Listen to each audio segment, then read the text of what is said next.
channel, and this is about the Northern Ireland Protocol and my plea to just leave it as it is, despite it being dissatisfactory. Well, first of all, what is it? Well, we all know that the United Kingdom left the European Union at the beginning of 2020. Northern Ireland's the only portion of the United Kingdom to have a land border with a European Union country, that being the Republic of Ireland.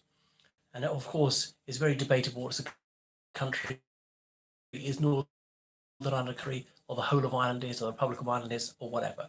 But the UK's got a land border with the EU only in one place. And so Northern Ireland remains part of the United Kingdom. However, the protocol says that really for economic purposes, well, for the purpose of commerce, Northern Ireland will still be treated as though it's in the EU, because everybody agrees they want a soft border in Northern Ireland. So people going back and forth all the time for work, for study, and whatever, for trade.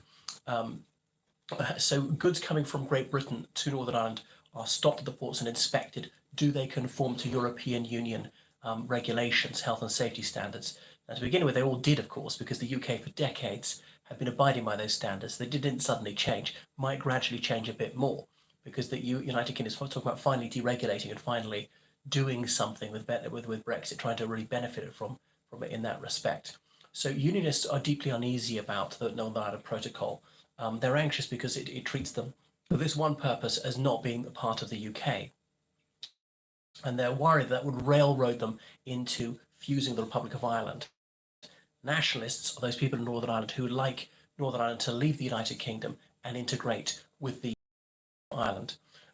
Anyway, so nationalists obviously think it's good news because nationalists partly are Europhiles, almost to a man. They practically all voted Remain in that 2016 referendum. They wanted the UK to stay within the European Union, which obviously would mean that Northern Ireland had more in common with the adjacent Irish Republic. So the DUP, Democratic Unionist Party, is the major unionist party. For some time has been saying that they are dissatisfied and disquieted by this Northern Ireland Protocol. And I can see why they think it's unhelpful, certainly enfeebles their position. But anyway, Boris Johnson has not been deaf to the pleas of the unionist community.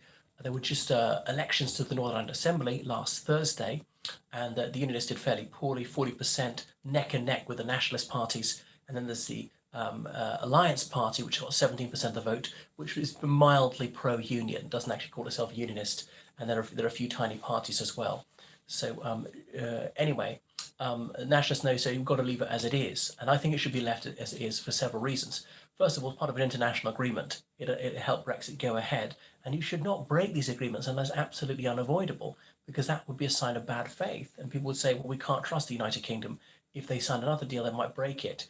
And if the UK is going to break its deal with us, well, we're absolved of other agreements that the United Kingdom wants to be honoured. So you've got to honour your agreements if you expect other people to honour their agreements with you.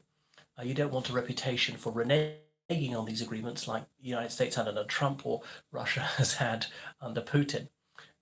Anyway, so Boris Johnson, he recently went to Northern Ireland, and it's noised that they're going to reformulate the Northern Ireland Protocol, or at least would delete parts of it.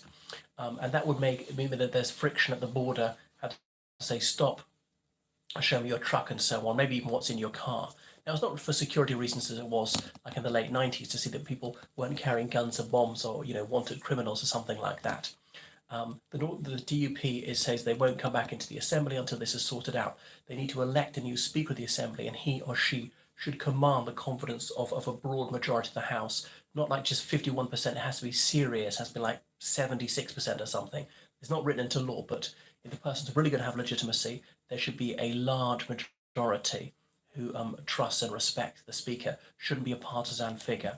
Otherwise, that person's delegitimised. So the Irish Foreign Minister is Simon Coveney, Fine Gael guy, and his father, Hugh Coveney, was TD for the same constituency, but he died in 1998. Remember, Simon Coveney was quite young, was elected to the Oireachtas for his late father's seat. Anyway, I've never met Coveney, but someone I know was at school with him when he was very little.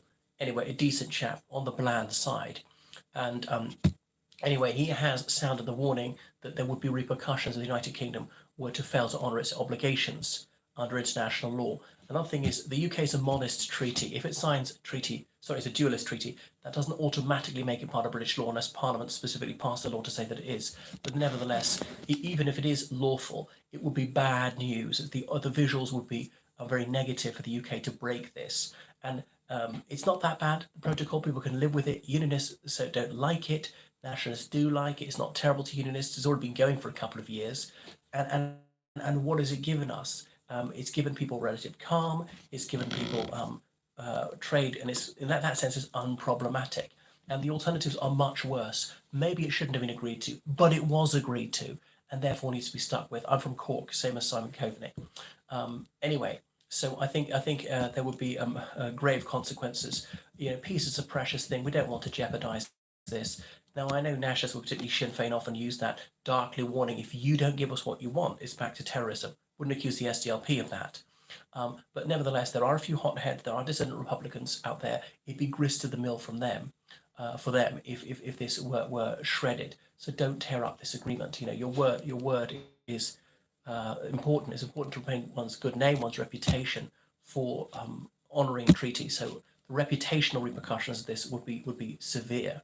So that's why I think the United Kingdom shouldn't do this. Now, there is frustration in hardline Eurosceptic circles that they perceive that they haven't experienced a significant benefit from Brexit yet, and they think the disbenefits of EU membership are still being felt, as in having to abide by all this strangulatory regulation, that there could be a trade war.